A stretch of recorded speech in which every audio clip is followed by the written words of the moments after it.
and welcome to Blank Bodies, a Vampire the Masquerade horror and tabletop podcast. I'm your host, Hunter, and today I've got two very special guests with me. I have Jason and Chris from Ice and Dice. How you guys doing today? I'm doing pretty well, thank you. Good morning. It's morning. I'm not a morning person, but I'm here. Well, we're running into it. The morning is almost over, even if it doesn't feel like it.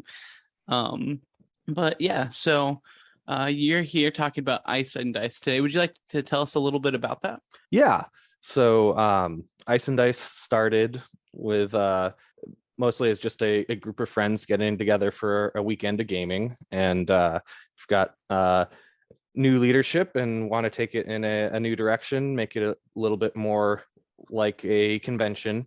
And this year we're really excited to have some of the original content creators from the Old World of Darkness series joining us as special guests. One of the things that our convention will be focusing on every year is a focus on smaller game companies, indie developers, third-party publishers, and guys like that. Who are some of the people you have coming this year? Yeah, Mark Reinhagen and others are going to be joining us. Mark's definitely our biggest name, and we have more that we're still in the process of talking with.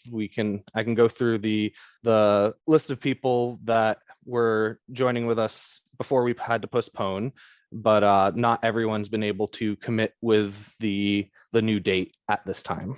Yeah, I know COVID's really upset a lot of stuff in the last year. Yeah, but to name some of the people who were going to join us last year, and we very much hope are going to be joining us again this year. We had Bill Bridges, Phil Bricato, Jesse Heinig, Ian Lemke, Todd McDavitt, Nikki Rea, Rich Dansky, and more.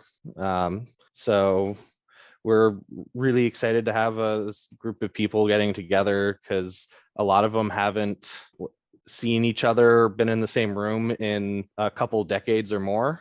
And a lot of them were really excited not only to be able to interact with fans, but to be able to interact with each other. And I think that'll be a really cool experience for everyone. Yeah, I saw you were calling it on the website the Dark Reunion, which I thought was cool. Yeah, it's we're gonna have a couple panels that are focused around the gathering of that group of people, and we have some VIP games that some of the different content creators will be running for people at the convention that are specifically for the different systems that they worked on. Mark is going to be running a session of Vampire the Masquerade with, I think, the first adventure or story that he ever wrote for Vampire the Masquerade. And so that'll be a really cool one to see. Yeah, I saw there's a couple of those look really cool.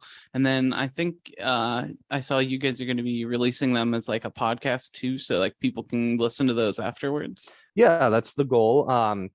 Kelly Williams has a podcast called Maximum Roll, and he's works with Mark Reinhagen in his Lost Lorn company, and which is Mark's new RPG that he's working on, and so Kelly will be recording those to share with people so that everyone can experience what we hope will be a really cool adventure to participate in. Awesome. And I probably should mention that this is taking place in Cincinnati, Ohio. Yeah, I suppose that is pretty important. It's also taking place in January, which is where the ice from Ice and Dice comes from. Yeah, we're going to be on the east side of Cincinnati, and hope to get a bunch of excited people who might want to drive a little farther to join us for our World of Darkness guests, as well as get a bunch of our local friends from the Cincinnati area and surrounding region, such as people from Indy, where you are.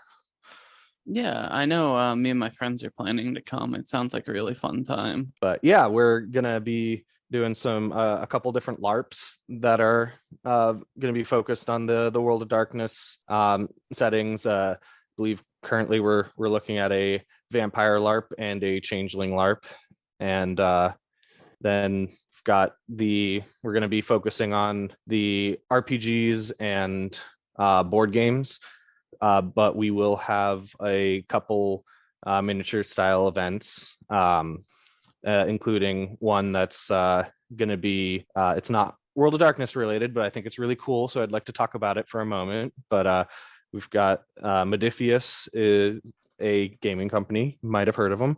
They have their new Fallout miniatures game, Fallout Wasteland Warfare, and we'll be running a narrative version of that is, I think, really cool if you want to do some pro wrestling with super mutants, or join the Enclave, whatever you'd like to do. You can do a little bit of that, and we'll be using that as a charity event to raise money for the DAV. We're going to be partnering with a couple different charities, because one of the tenets that we like to follow is doing good through gaming, because gaming can make us feel real good. It's fun, that's why we do it. But I think it's important to help others when we can. Our convention tries to do that by focusing on the smaller gaming companies, trying to help them out and get them some exposure, some new customers. But also, every one of us has the opportunity to do good through charities and helping people out. Yeah, that's awesome. What charities are you going to be going for this year?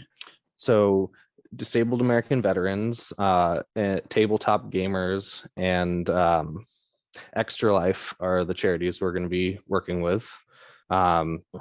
And yeah, we're currently working out exactly what the different groups want to do. We're hoping that Tabletop Gamers will be able to do one of their like meet and greet style events that they do at other conventions, and but it's important for us to work with the charities to do something that they feel will be best for them, and we're still in the process of working that out with Extra Life and Tabletop Gamers. But for the DAV, we will be running the miniatures event I just mentioned. You'll be able to upgrade your character for a donation to the DAV, or get a respawn if your character gets shot, gets killed off, because it's usually a skirmish game, and admittedly one individual character is a little easier to kill off than an entire squad. So but hopefully make it a fun way to also be contributing to a worthy cause.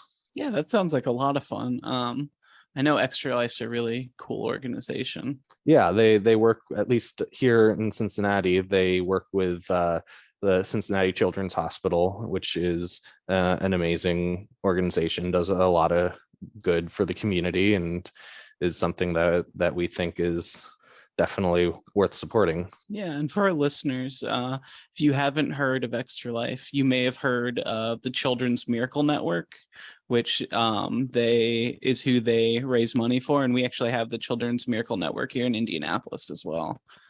So I see more stuff for them under that name around here. But so rolling things back a little bit, I know you mentioned you're going to do 2 different LARPs, it sounds like. Yeah, it's fun. I got to have my very first LARP experience at a Gen Con this year by accident. So I definitely will be interested in joining that as well. Awesome. I know someone who has run, not that they're running our LARPs for our convention, but has run LARPs, written adventures for LARPs. I've never actually played in a LARP, and I think could be pretty fun. Definitely played a lot of RPGs, tabletop RPGs, but haven't really gotten out into the field, as it were. So I won't get to participate in our LARPs because I'll be, running the events. But I know, Jason, you've interacted with that side of things a bit more. Yeah, I've been doing live action role play since the 80s. And, not the boffer style LARPs, but actual like social LARPs, role playing games in action. Participated in some of the very first vampire play tests of their LARP system with rock, paper, scissors for the masquerade system. And was active with network LARPs in the early 2000s, One World by Night by name, here in Cincinnati.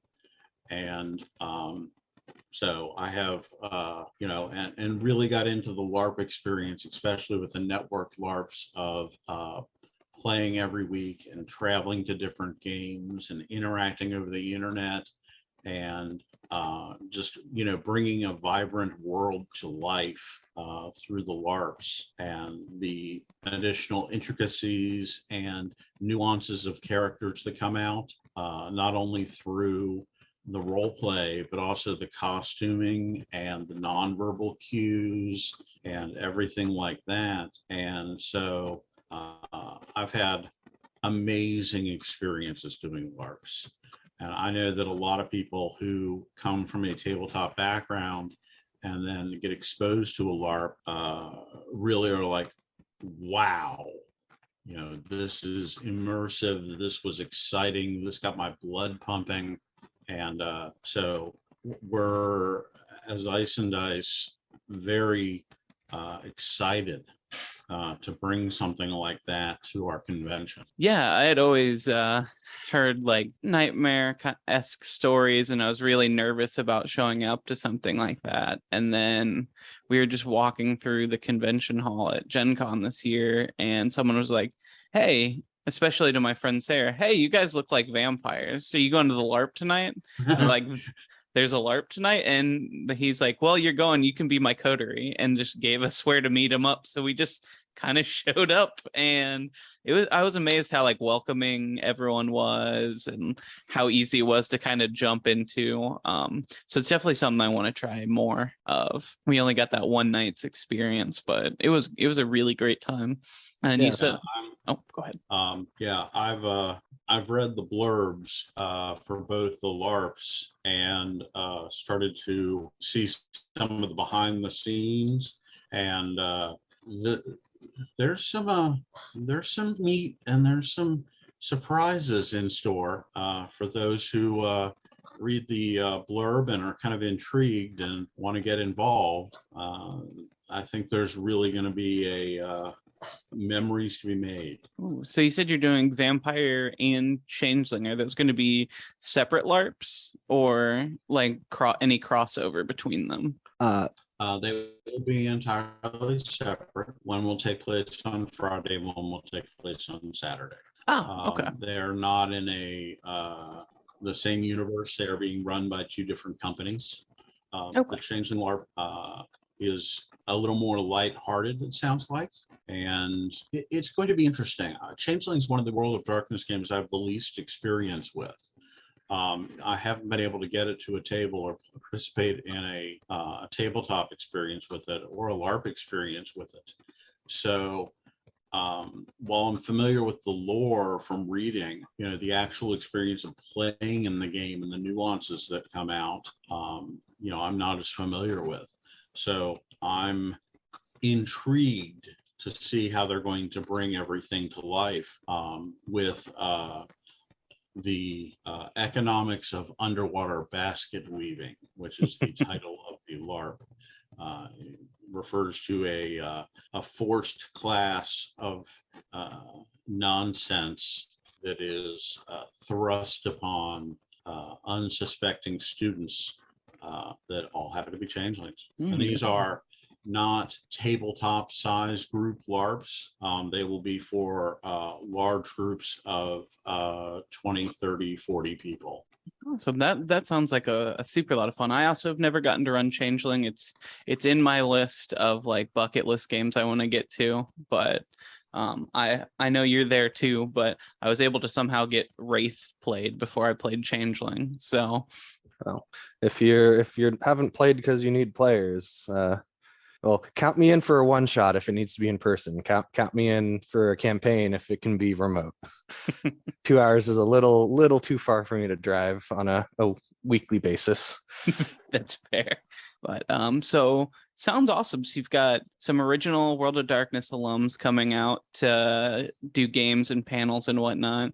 There's the LARPs. I'm sure there's going to be like games and that sort of thing going on all weekend. But one of the big focuses of Vice and Dice, you're telling me, is more the independent creators as well. Yeah. So we've got a friend of ours, Gary Chavez, who's a great guy. He's up in the Dayton area, and he runs a group for independent game designers where they can meet up and get playtesting from other designers and from players who just show up to try out a cool new game, get feedback from those people, and get input from other designers who have a similar but always different experience from them, in addition to just the players who may or may not actually have that perspective of trying to put a game together.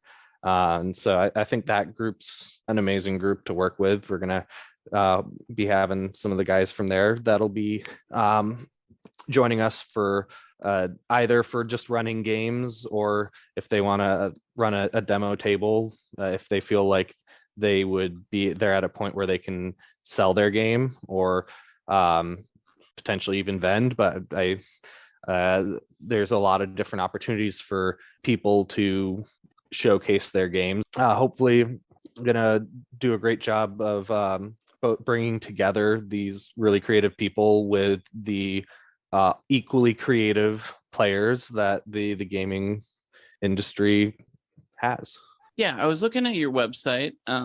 So it looks like this is taking place in a hotel and their attached like convention space. Yeah. So it's going to be at the Eastgate Holiday Inn, which is I think a great hotel. It's right by Jungle Gyms, if you know that about Cincinnati. There's 2 Jungle Gyms, though. It's the slightly newer of the 2 Jungle Gyms. But Jungle Gyms is not really that important to the convention, so I'll stop mentioning them.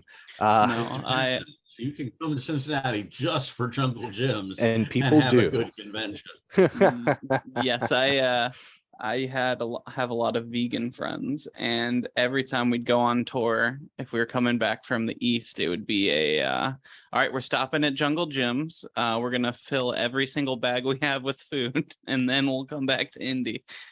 But yeah, so they've got a large ballroom space, which we'll be using as a combined part of it is the vendor hall, artist alley type space. That'll also be where we'll have demo tables. And there'll be gaming in that area as well. And then we've got a couple smaller rooms that'll be for games as well. A couple podcasts will be joining us, and they'll I mentioned Maximum Roll already, and they'll be recording the VIP games, but also doing some other events, and then we'll have the LARP events that got a lot of great spaces. The terrace area is in the lobby next to a nice water feature, and that'll be some overnight gaming will be available there. And yeah, we're really excited about working with the Eastgate Holiday Inn. Yeah, it sounds like a really good time. Speaking of all the groups there, I know we had reached out to people, but we're all going to be there. We had looked into hosting an event as well, so you might be able to catch that too. Yeah. We are always happy to have more and more events.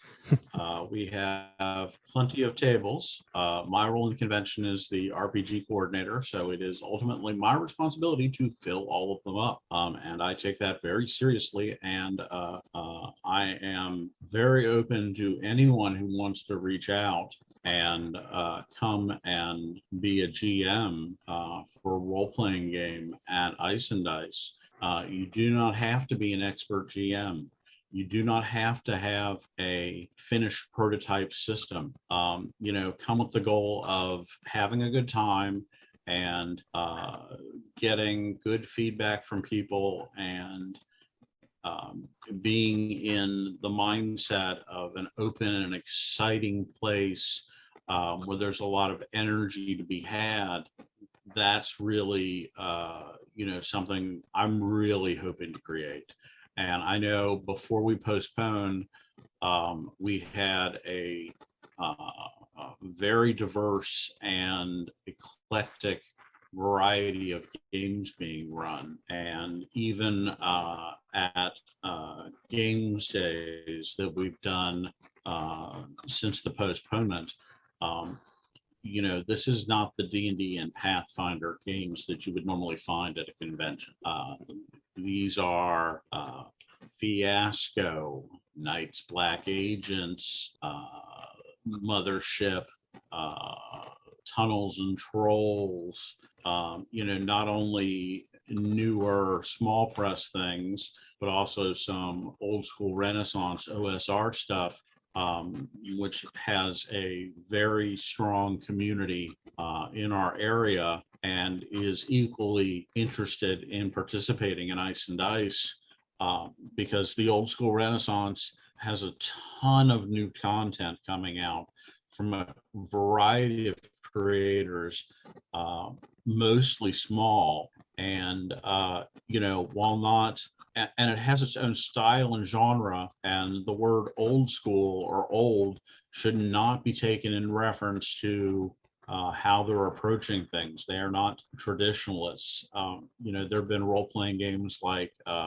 Mork Borg, which have really kind of broken out, even though they are OSR, have really broken out of that mold and brought something really fresh to the hobby. Yeah, there's some really exciting stuff coming up. And if you're maybe listening to this and thinking about applying to GM, if you've got a game that you've always wanted to run and never find a group for it, offer it up. I know when I go to Gen Con, I'll just scroll through the list and I'll be like, I've never heard of that. I have nothing going on Saturday night, and just try new stuff. So you never know.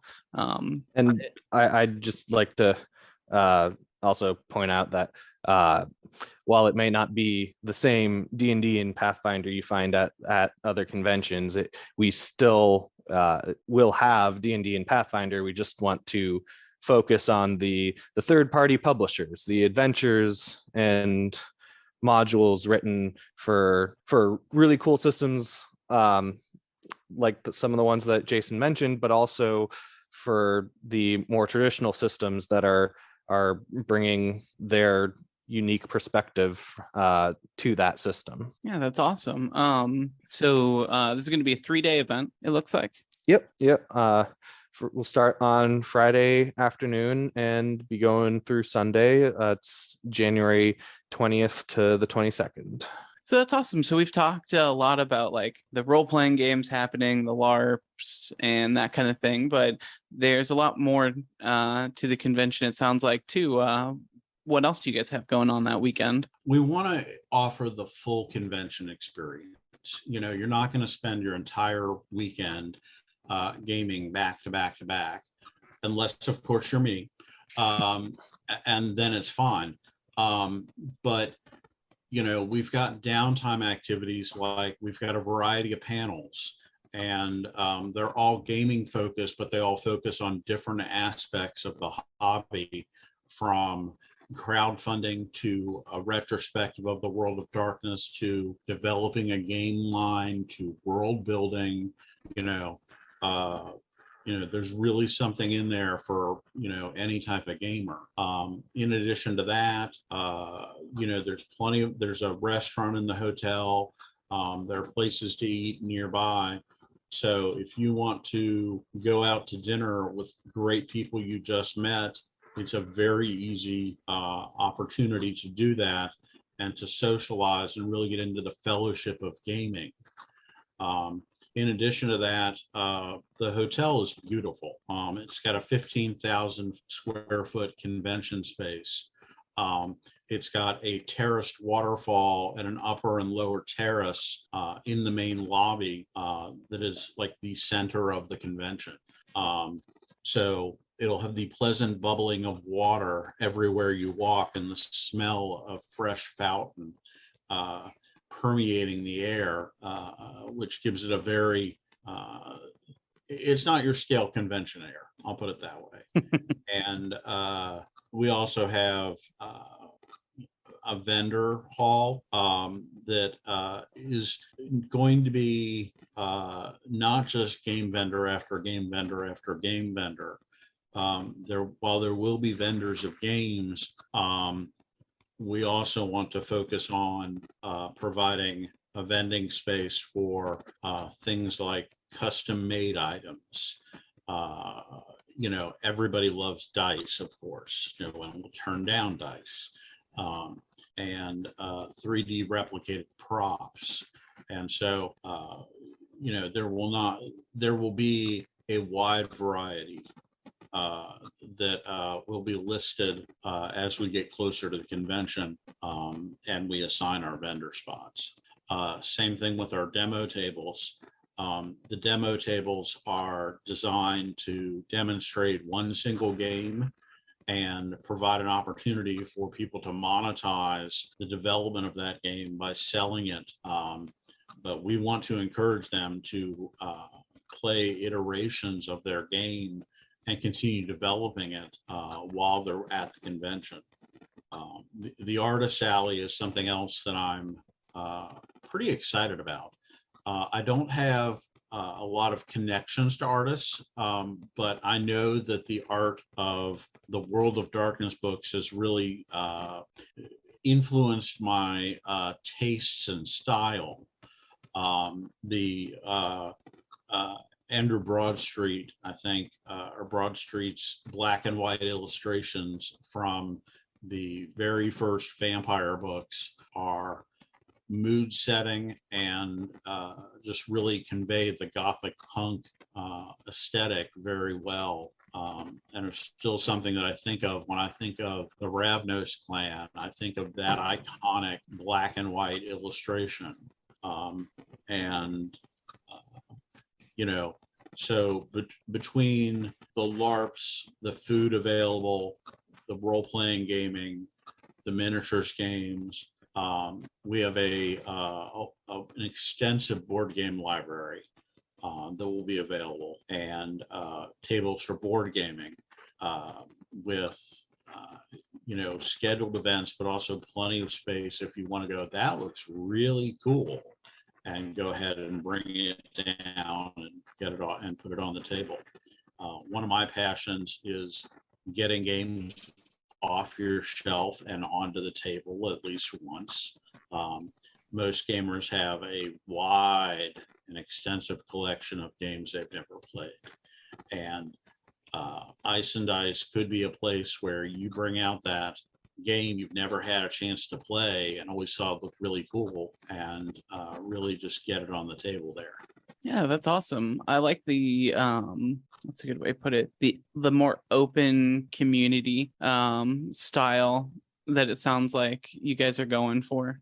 Like I know you mentioned making new friends and going out to eat and having like open invitation games and having the board game wall and all that. I like just the open and like friendliness behind it. I think is really cool and sounds a little more, at least from my experience, a little more unique, a little more spontaneous than the con experience I'm used to anyway. Yeah, and that's a large part of what we're going for.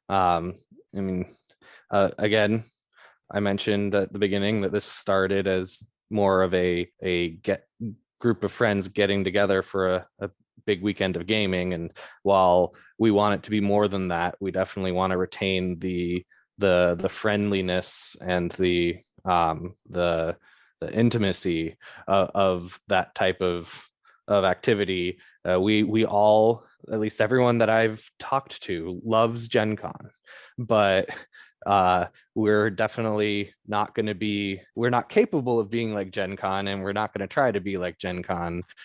We definitely want to bring the creativity and the passion that both gamers and game designers have to the fore in a way where you won't feel like a small ship lost in the massive sea of fellow gamers. Yeah, that sounds awesome. Good imagery.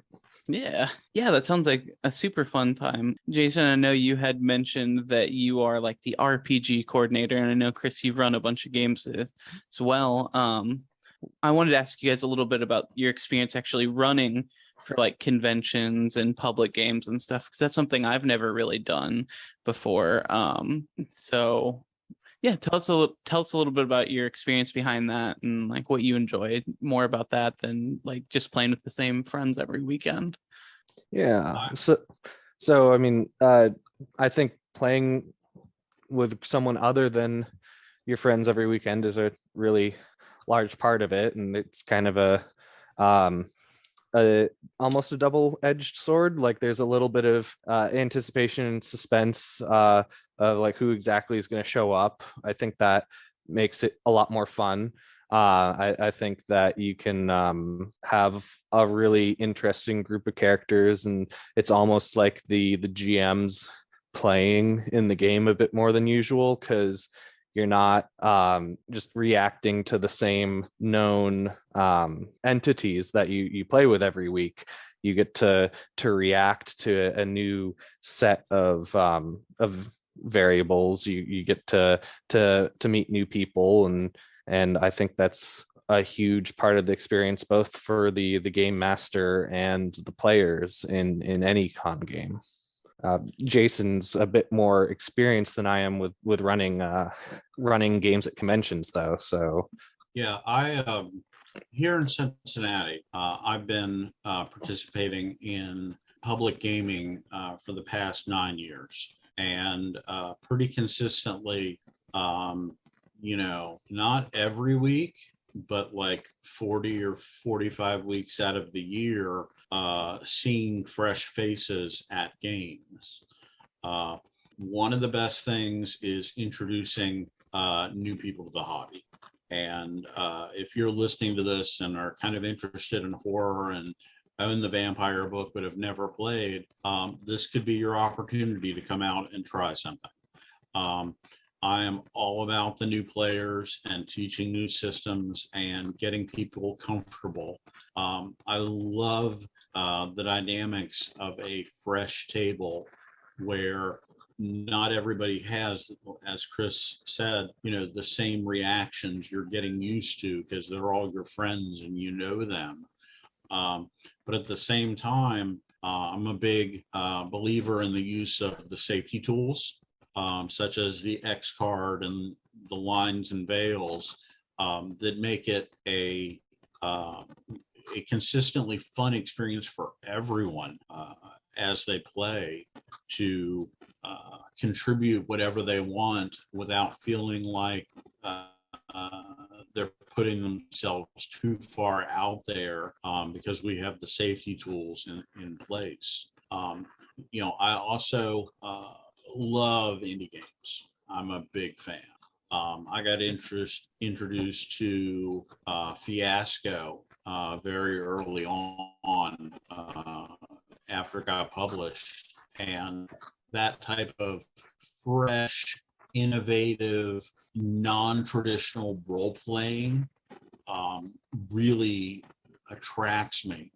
And if you're playing the same games every time, you don't have that. But I know when running games at conventions and one shots, there's some fundamentals as a GM you've kind of got to be aware of. First is you don't have to be an expert on the rules.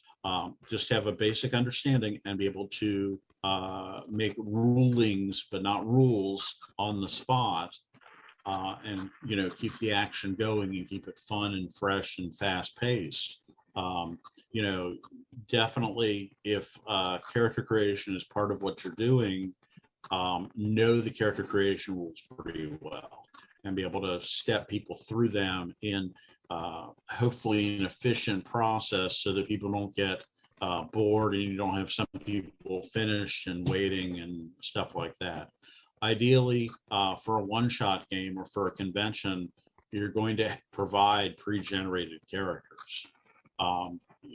And that also helps you in planning by having known quantities in terms of game systems. It's like, okay, this character is good at social interaction. This character is good at getting things done. This character has some special skills that are very narrowly applicable, but when they're used, they're very, very effective. That helps you in your planning. The other thing is there are some expectations when you do a one shot that you can count on. For example, even if you might be offering like a sandbox type experience, it's implied in the social contract that if you throw out a hook, the players are going to bite on it because it's a one shot and they know that there's something that you're kind of planning. So you don't have to worry about throwing out that hook and having them go, no, let's let the dying guy die and just continue going on the road and seeing what's going on at the next city, and we'll go from there. Yeah, sorry guy, you're dead. Shit out of luck, baby. But the one-shot games also, preparation is pretty key.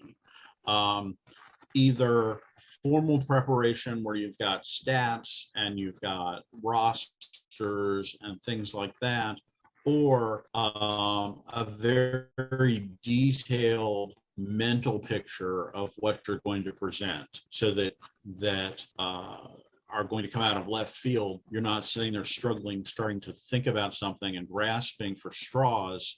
You already know the answer because you've put a lot of thought and things into this beforehand. That doesn't necessarily, translate to pencil on paper notes, but having that mental capacity to go, I know what you're going for and I'm prepared for that.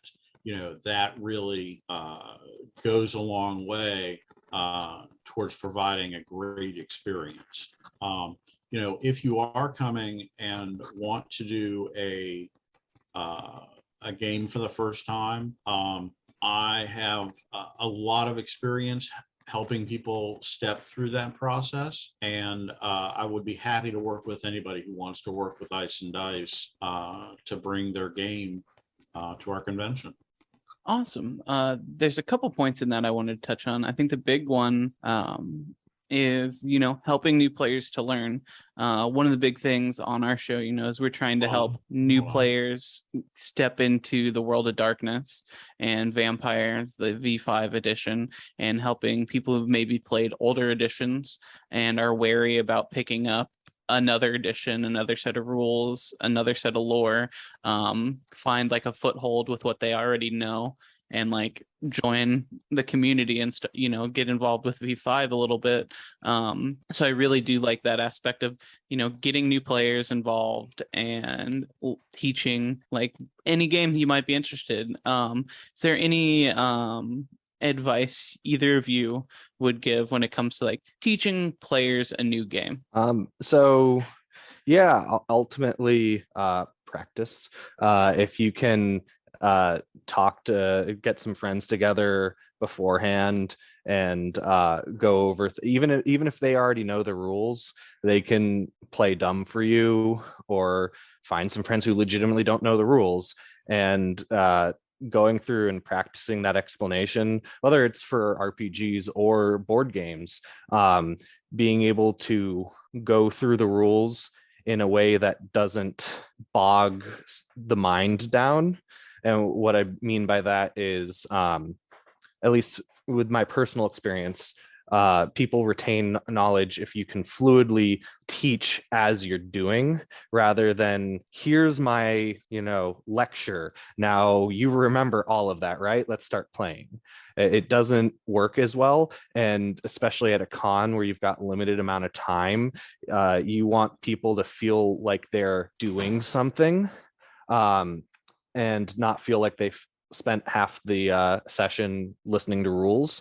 So I always try and incorporate the rules teaching to the best of my ability into the beginning of whatever gameplay I'm doing.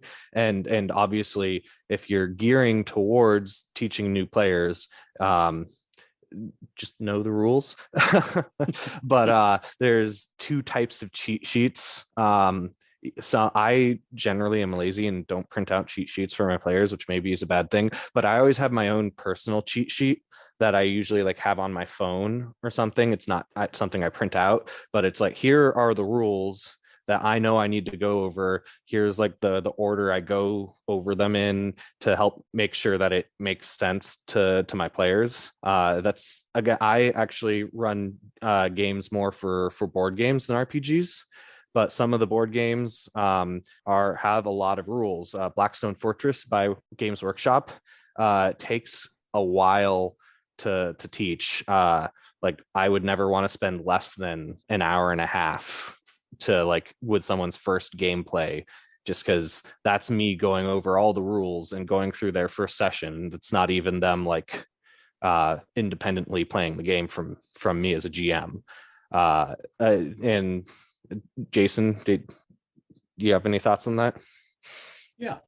When I do it, I always go from a very general perspective.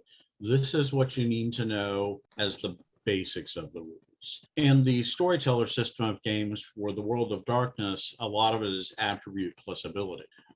Once you grasp that you count up the number of dots and can estimate how good you are at something, that allows you to at a glance go, okay, I'm good at this, I'm not good at this, this sounds like something I could try with reasonable success. If you D&D 5th edition, if you break it down to you're going to roll a d20 and add a number, you want to roll high and have a higher number, and then you introduce advantage and disadvantage, that's basically all they need to know to get started. Is roll this dice, add a number, and when I say roll with advantage, it means this, and roll with disadvantage means that. I also come from the family of Powered by the Apocalypse games. And one of my big premises when teaching games is go fiction first. Give me what your character is doing. Tell me what you want to do. Don't worry about the rules. Let me figure out what the mechanics are behind what you're doing.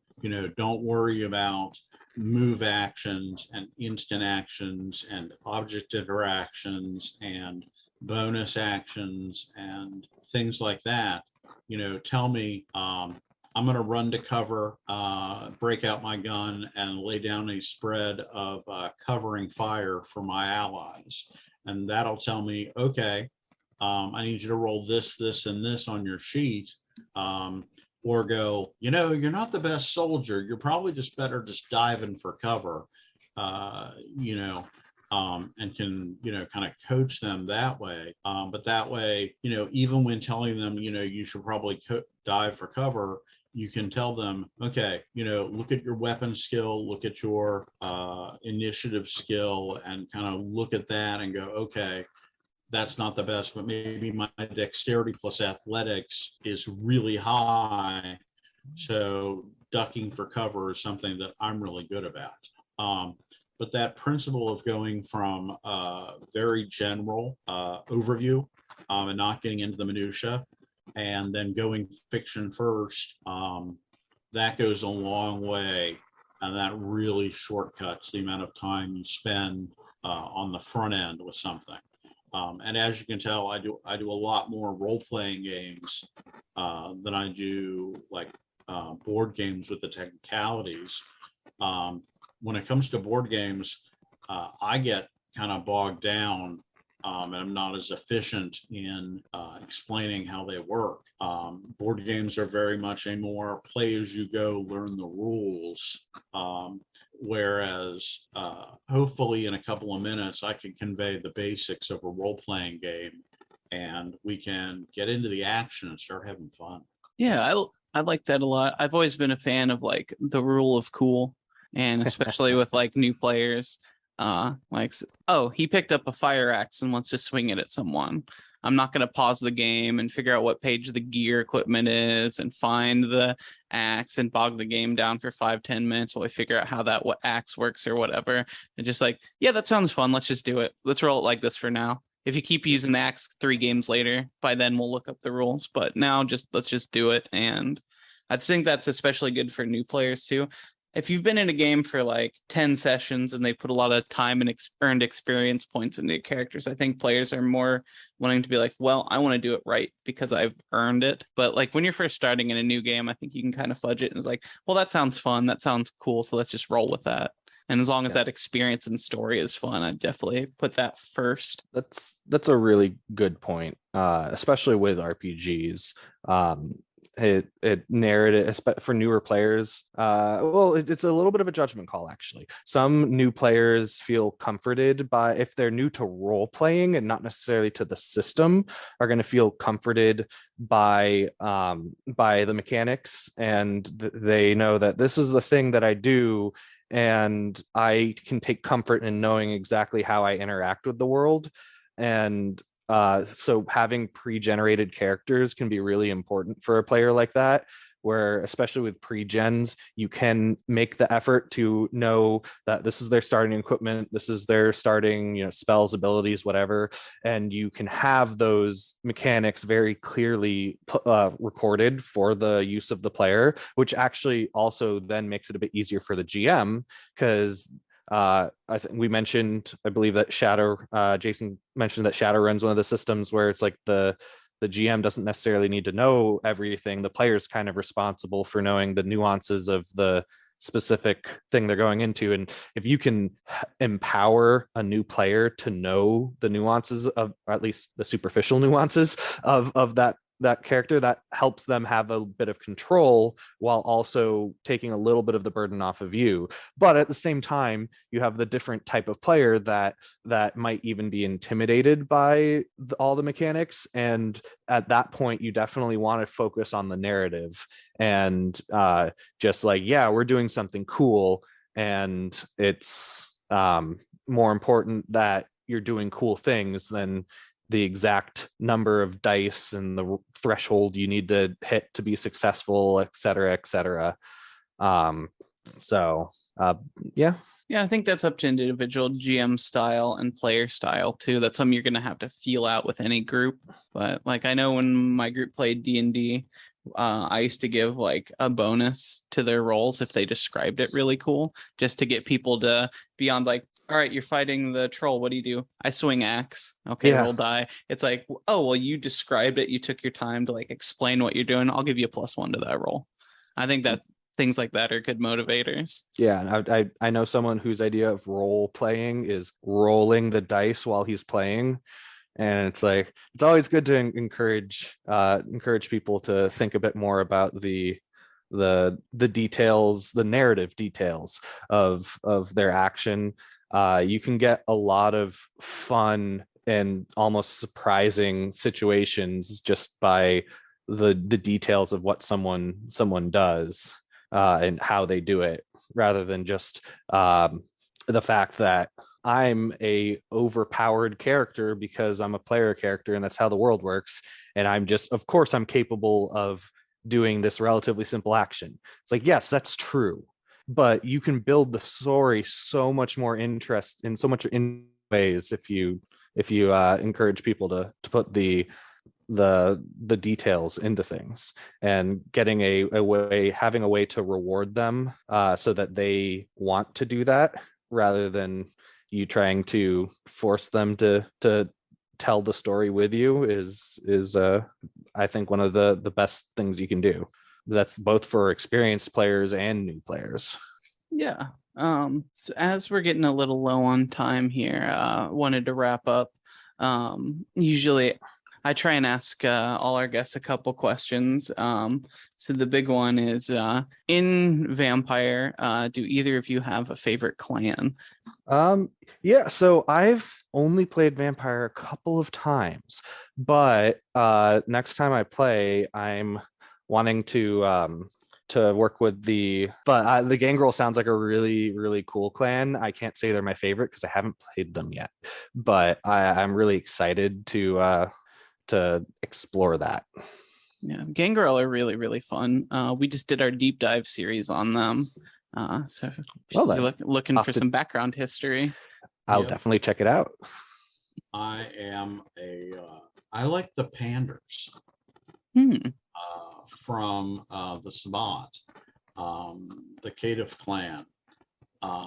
That freedom that you have, not being tied into an established clan background and hierarchy, and that ability to kind of make your mark and participate in the foundation of things really appeals to me. And I'm a big fan of Sabbat from the old days, when the Player's Guide to the Sabbat was the only source of information outside of, oh, they're evil vampires who want to be vampires, and they bury people, and and they do dark rituals, and all of a sudden the Player's Guide to the Sabbat comes out and it totally flips everything, and you go, oh wow, they're actually maybe the good guys.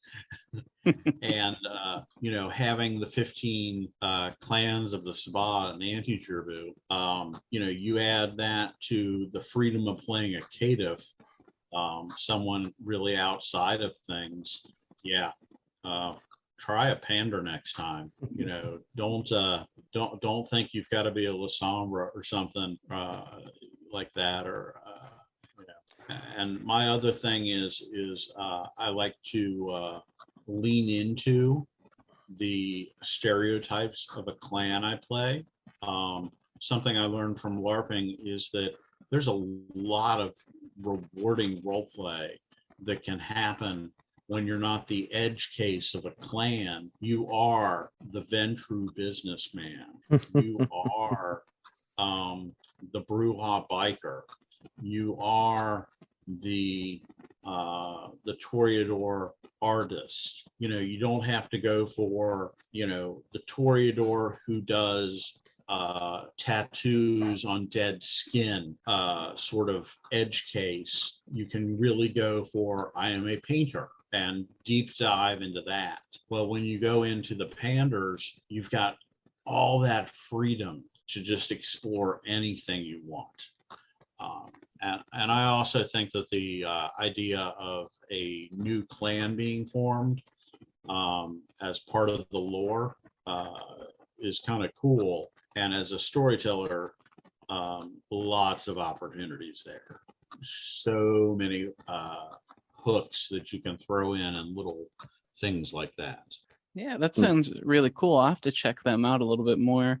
It kind of reminds me, you might like what they've done with the Thin Bloods in V5. They're actually a core clan now. I was actually about to ask about that because I have not interacted with Thin Bloods at all, but while I was looking over some stuff recently, I was thinking that sounded pretty cool.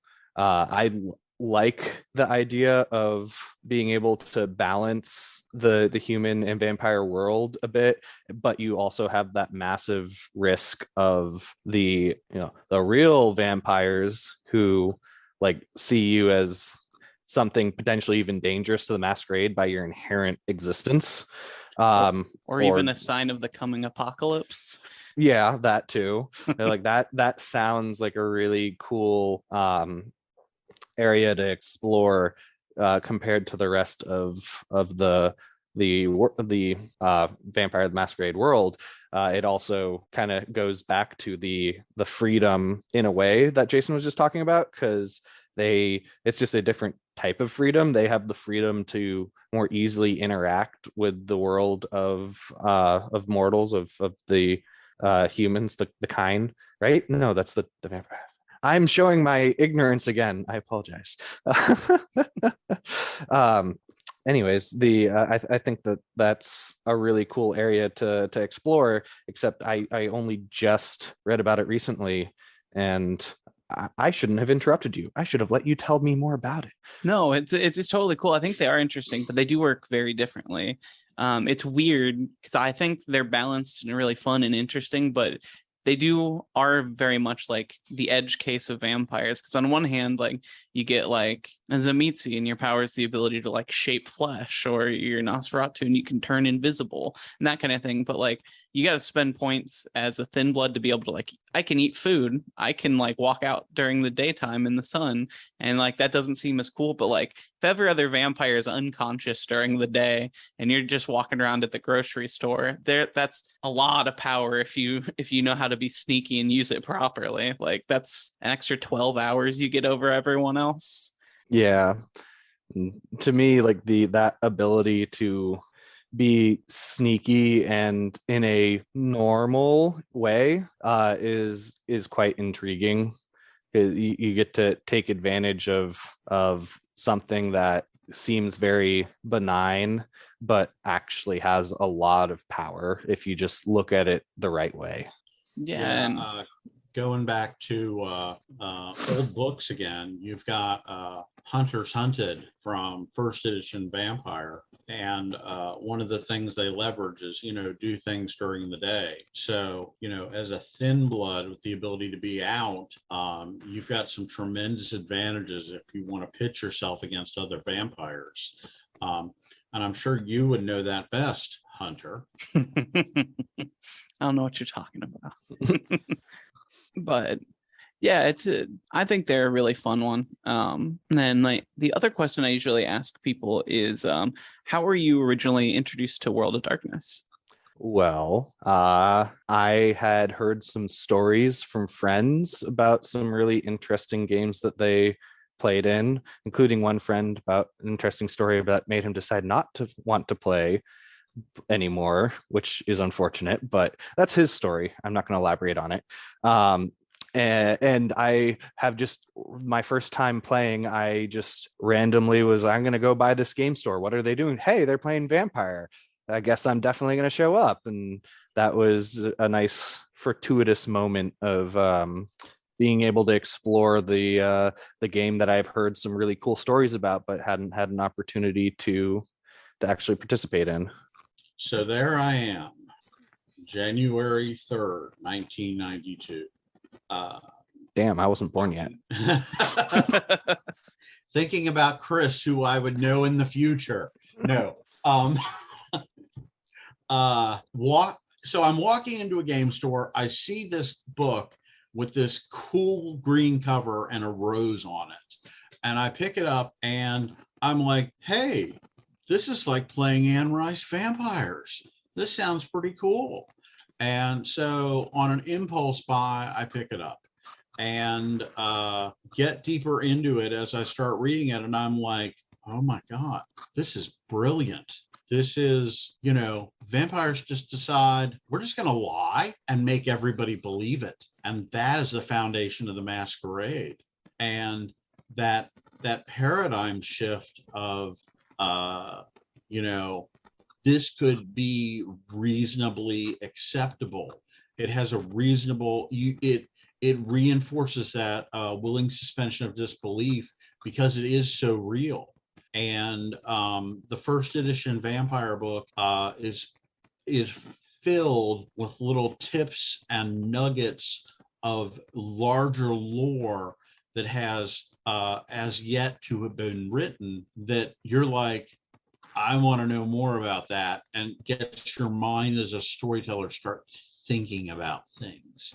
And you take little like nuggets, like the most recent conclave was in New Orleans, where the Gangrel Justicar Xavier convened it. All of a sudden you go, okay, what's the next conclave? Who is this Xavier? How long has he been a Justicar? and all these little nuggets, just the way they're written, just cascade upon one another. And that was my introduction to the World of Darkness, was just that mind-blowing experience and that ability to set things in the real world and just go, you know, it was my first experience to a modern setting game outside of like superheroes. And so that ability to use the real world to reinforce the fictional world, very attractive to me. And, you know, I just became hooked. And, you know, in the 90s, in the geographical location I was in, you know, I was the go-to person for all the White Wolf stuff. And you know, my personal collection of physical books is impressive and weighty and takes up square feet of shelf space, of which I've all read multiple times. And so when it comes to the lore of the World of Darkness, I'm pretty immersed in it. And so, but I love the refreshing ability to play a character that is brand new to it and just discovering everything for the first time, as well as playing the seasoned expert who knows the ins and outs of Camarilla politics and the anarchs and the pre-station system and all the little intricacies of boons and harpies and everything like that. You know, I can leverage both sides of that. I've rambled a little bit beyond World of Darkness, but I think you can tell I'm pretty passionate about it. Yeah, I think that's one of its strongest sales points outside of other role-playing games. Is it does have basically like storylines and characters and ongoing, just a world that's basically existed since like 1991 that is continued all the way up until today. Like V5 just picked up where Old World left off in like the early 2000s. So a lot of it's really interesting as someone who was pretty familiar, but being able to go back and stuff that I thought was new to V5. And then as we've been doing research, like we just did our episode on Gehenna and the Book of Nod. And then there's a lot of stuff in there that's happening in V5 that like, oh, that's weird. That's an interesting choice they made. And then we reread Book of Nod and we're like, wait a minute, they warned us all the way back in like 1995. I just wasn't paying attention well enough. Yeah, I love when they the illusion or the actuality of long-term planning and Machiavellian scheming comes to fruition, and you go, and you get that light bulb moment. Yeah. So I think we're about at our time. For people who are interested in checking out Ice and Dice, where can they find you guys? Yeah, so we'll be having our Kickstarter that goes live tomorrow, which will be not tomorrow by the time anyone hears this, Monday, the 29th of August. And so you can find Ice and Dice gaming convention on Kickstarter. Iceanddice.com is our website. That's with the and spelled out ICEAND DICE.com. And you can also find us on Facebook. There's really no media outlet that we haven't penetrated at this point. Instagram, Twitter, Facebook, Kickstarter, tabletop.events.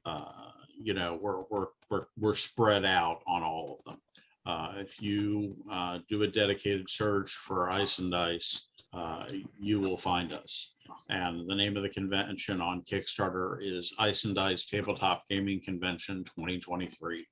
And so you put in that search term, we will definitely come up and you will find the right convention.